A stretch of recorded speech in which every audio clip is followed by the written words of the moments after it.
እስቲ መጽሐፍ ቅዱስ የማያውቀውን እንግዳ ትምህርት ሰምተን እንምጣ። እሷ ላይ የተፈጸመው ድህነት አዳምና ልጆቹ ላይ እንደተፈጸመው ባለ መንገድ ግን አይደለም። ለምን? መጀመሪያውኑም አዳምና ሔዋን በተጠቁበት ያ መርገም ስላልተጠቃሽ ማለት ነው። እመቤታችን ከእናቷ ማኅፀን ጀምሮ አዳምና ሔዋን ላይ የወረደ በትውልዱ ላይ ሁሉ የገዛ እናት አባቷን ጭምር የያዘው ያ መርገመ ሥጋ ማርገመ ነፍስ እመቤታችንን አላገኛትም። ከእናቷ ማኅፀን ጀምሮ መንፈስ ቅዱስ ጠብቋታል። መጠበቅ ራሷ ይሽ ስለዚህ አድኗታል የሚለው እዚህ ጋር ይፈታል ማለት ነው። ይሄ ወንድማችን እያለ ያለው ድነት ለማርያም ሲወራ ለአዳም ልጆች በሚወራበት ለሰው ልጆች የአዳም ልጆች ከተባለ የሰው ዘር በሙሉ ነው እንግዲህ እና የሰው ዘር በሙሉ በሚነገርለት ኮንቴክስት አይደለም የሚነገረው። የእሷ ለየት ይላል እና እሷን ቀድሞ በመጠበቅ ከማህፀን ቀድሞ በመጠበቅ በአዳም በኩል የመጣው ነገር እንዳያገኛት በማድረግ የተደረገ ድነት ነው። የማን የቅድስት ድንግል ማርያም ማለት ነው። ኦኬ ደን መጠበቅ የሚለው አቀባ የሚል ትምህርት አላቸው። ቀድሞ ጠብቋታል፣ ከማህፀን ጀምሮ ጠብቋታል የሚለው ማለት ነው። ኢንፋክት ለክርስቶስ ኢየሱስ የምናወራለትን ነው ለማርያም ሲናገሩ እኩል የማድረግ አይነት አካሄድ ማለት ነው።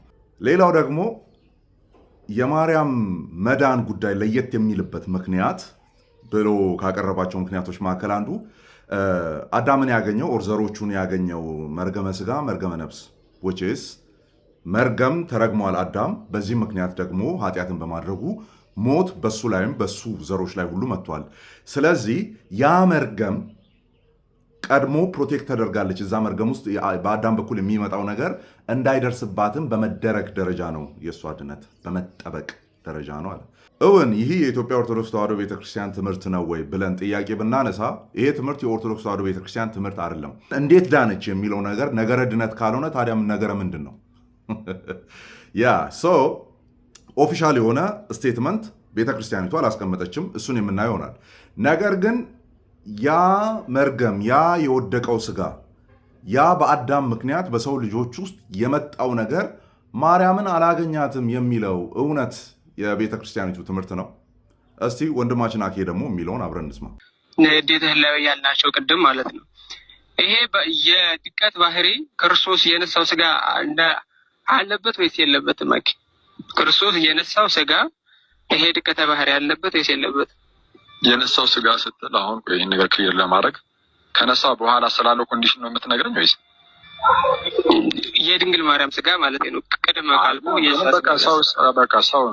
ሰው ስለሆነች ምንም ይሄ ግልጽ እኮ ነው አለ። የሰው ባህሪ ወድቋል። የወደቀው የሰው ባህሪ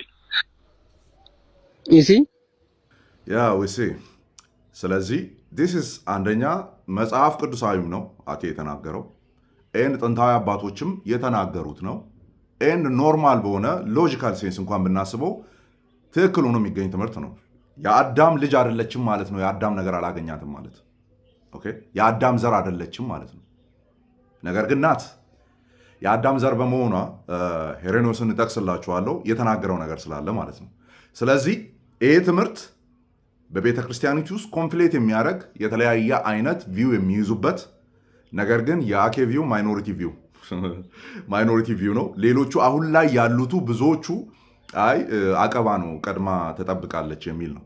በጣም አሜዚንግሊ ይሄ ትምህርት የካቶሊክ ትምህርት መሆኑን ኮፕቲክ ኦርቶዶክስ ወይም የኢትዮጵያ ኦርቶዶክስ ተዋሕዶ ቤተክርስቲያን ሐዋርያዊ ቅብብሎሽን አገኝባታለሁ ብላ የምታምነው እናቷ ማለት ነው። እናቷ ግብፅ ምን ብላ እንደምታምን አዳምጡልኝ። ከነገረ ድነት ጋር ስናገናኘው ትልቅ እንትን ይመጣል። ግን ይህ አሁን እመቤታችን በእናትና በአባቷ ማህፀን እያለች ነው የተጠበቀችው ወይስ ደግሞ አነጻት ነው መንፈስ ቅዱስ ሲያድርባት የሚለው ይሄ ብዙም እውነትም አባቶቻችን ዶክትሪን አድርገው ዝም ብለው አብያተ ክርስቲያናት እመቤታችን ጋር ምክንያቱም ትዊስት ይሆናል። ይሄ ጥንተ አብሶ ሲባል በጣም እንትን ነው ቃሉ ዶክትሪን ነው። ግን እኮ ብራዘር አሁን እዚህ አስቀድመህ ነበርክ ያነበብኩላቸው ነበር። ለካቶሊክ ከምንቃወማቸው በተለይ ካፕቲክ ኦርቶዶክስ ቸርች አጽንታ ካቶሊክ ቸርች ተሳስታለች ከምትላቸው አንዱ ደጋግማ የምታነሳው ኢማክሌት ኮንሰፕሽን ነው። በጣም ትልቅ ኢሹ ነው በካፕቲክ ኦርቶዶክስ ቸርች ኢማክሌት ኮንሰፕሽን። እናቷ ግብፅ ኢማኩሌት ኮንሰፕሽንን ኦር ተጠብቃ ኃጢአት እንዳይደርስባት ተጠብቃ ነው የተወለደችው ቅድስት ድንግል ማርያም የሚለው ትምህርት ግብፅ በጣም አጽንተን ነው የምንቃወመው። ይህን ትምህርት ከማፀን ጀምሮ ተጠብቃለች የሚለውን ትምህርት እንደ ኮፕቲክ ኦርቶዶክስ አምርረን ነው የምንቃወመው። የካቶሊክ ትምህርት ነው ይሄ። አሁን ወንድማችንም መግቢያ ላይ ያሰማኋችሁ የተናገረው የካቶሊክ ትምህርት ነው። ይህንን የሚያምኑ ከማፀን ተጠብቃለች፣ የወደቀውን ስጋ አልያዘችም፣ ደካማ ተፈጥሯችንን አልተካፈለችም የሚለው አንደኛ ከአዳም ዘር ያወጣታል፣ ሁለተኛ የኦሪየንታል ኦርቶዶክስ ትምህርትም ጭምር አይደለም ይሄ ትምህርት ማለት ነው። የግብጿ ደግሞ አምርራ የምትቃወመው ነው። ለምን? ነገረ ድነትን ስለሚያፋልስ ማለት ነው። ኦኬ፣ ነገረ ድነትን ስለሚያፋልስ። ሶ ይሄኛው ጉዳይ አሁን ለምንድን ነው መቃወም የማትችሉት እናንተ ሲባል በስቴትመንት ደረጃ የተቀመጠ ነገር ስለሌለ። ቀጥሎ ያለውን ነገር እናዳምጠው። የኢትዮጵያ ቤተክርስቲያን እንደ ጉባኤ እንደ ሲኖዶስ በእናታችን ቅድስት ድንግል ማርያም በረከት እኛ ጋር ይሁን ስለ ጥንተ አብሶ የጻፈችው ወይም የሰጠችው መግለጫ አለ? የኢትዮጵያ ቤተክርስቲያን በጥንተ አብሶ ላይ ኦፊሻል የሆነ ስቴትመንት የላትም። ለምሳሌ ኦፊሻል የሆነ ስቴትመንት የለም። ቅድስት ድንግል ማርያምን በተመለከተ ተያይዞ ካለው ጋር ነው ምንም ኦፊሻል ዶክመንት የለም። ስለዚህ ይህን ነገር ዲፌንድ ለማድረግ ሊገቡ አይችሉም ማለት ነው። ኦፊሻል የሆነ ያስቀመጠችው ነገር ስለሌለ። ነገር ግን በዚህ ነገር ላይ እንደ ኦፊሻል ስቴትመንት የማይኖረው ምክንያቱም ዶግማና ነገረ ድነት ስለሆነ ኦኬ፣ ነገረ ድነት ስለሆነ የመጨረሻው ማሳረጊያ የማረግላችሁ በቤተ ክርስቲያን ታሪክ ውስጥ መጽሐፍ ቅዱስ ውስጥ እንግዳ ትምህርት ስለሆነ ይሄኛው ምንም መጽሐፍ ቅዱስ ውስጥ ሽታውን አናገኝም። ማርያም ተጠብቃ ነበር፣ ጥንተ አብሶ እንዳያገኛት ተደርጋ ነበረ፣ እሷም ንጹሕ ዘር ናት፣ ያቺ እንቁ ስትጠበቅ የኖረችው እንቁ ናት ምናምን የሚል ትምህርት የለም። ሽታው እንግዲህ መጽሐፍ ቅዱስ ላይ መጽሐፍ ቅዱስ ውስጥ ስለሌለ ነው ከላይ ያሉ ነገሮችን እያወራን ያለ ነው።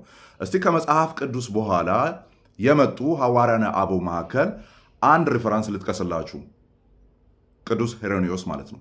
ቅዱስ ሄሬኒዮስ አጌንስት ሄሬሲስ ቡክ 3 ቻፕተር 22 ላይ የሚከተለውን ይናገራል። So also did Mary, having a man betrothed to her and being nevertheless a virgin, by yielding obedience become the cause of salvation, both to herself and the whole human race ይላል ማለት ነው። ማርያምንና ሔዋንን ነው እያነጻጸረ ያለው በዚህ ሪካፕቹሌሽን ትምህርቱ ላይ ማለት ነው። ሁለቱም በጣም እያነጻጸረ ይመጣል። ማርያምም ለሰው ወይ ለወንድ ቢትሮትድ የሆነች ናት ወይም የታጨች ናት። ደን ከዛ በኋላ ያችኛው አመፀች፣ ሔዋን አመፀች። በዚህ በኩል ያለችው ቅድስት ድንግል ማርያም ደግሞ ታዘዘች፣ ኦቢዲየንት ሆነች። በዚህም ምክንያት የመዳን ሰበብ ሆነች። በመታዘዟ ያው ልጁ ስለሚመጣ አዳኙ ስለሚመጣ ማለት ነው። ደን የመዳን ሰበብ ሆነች ይልና ይሄ ሰበብነት ለማን ነው ሲባል both to herself and to the whole human race ይላል። ለራሷና ለመላው የሰው ዘር ይላል። ቀድማ ተጠብቃ ከሆነ እንዴት ነው ከተወለደች በኋላና ጌታ ኢየሱስ ክርስቶስን ካረገዘች በኋላ እንዴት ነው ያ ኢቨንት ለእሷ መዳንን ሊያመጣ የሚችለው? አለስ እንደ አዘርዋይስ ሰው ሁሉ በሚያልፍበት የአዳም ልጆች በሚያልፉበት ጉዳይ ውስጥ አብራ ካልተሳተፈች ማለት ነው። እንዴት ነው ለራሷ የመዳን ኮዝ የምትሆነው? ተጠብቃ ከሆነማ ምንም የምታውቀው ነገር የለም። ኦልሬዲ ሆሊ ስፒሪት ጨርሷል። እዛው ነው ነገሩ የሚያልቀው። ነገር ግን ሄሬኒዮስ ምንድን ነው የሚለው? ኖ አሁን ባለው መሲሁ እየተወለደ ባለበት ጉዳይ ውስጥ እሺ በማለቷ በመታዘዟ ደን ኮዝ ኦፍ ሳልቬሽን ሆናለች፣ ወይም ምክንያተ ድነት ሆናለች። ወደ ሰው ልጆች ድነት የሚመጣበት ማለት ነው።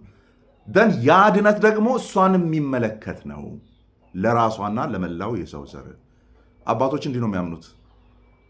ነገር ግን እዚህ ኢትዮጵያ ውስጥ አንዳንድ የኢትዮጵያ ኦርቶዶክስ ተዋሕዶ ቤተክርስቲያን ውስጥ ማጆሪቲ ቪው ማለት በሚቻል መልኩ ወደ ምንፍቅና የወጣ አባቶች የማያውቁት ኋለኞቹ ክፍለ ዘመናት ላይ እየተንከባለለ መምጣት የጀመረ ቴዎሎጂን ኢንተርቴን ማድረግ ጀምረዋልና ይህ መጽሐፍ ቅዱሳዊ አይደለም፣ እንግዳ የሆነ ትምህርት ነው ማለት ነው። ጸጋና ሰላም ይብዛላችሁ።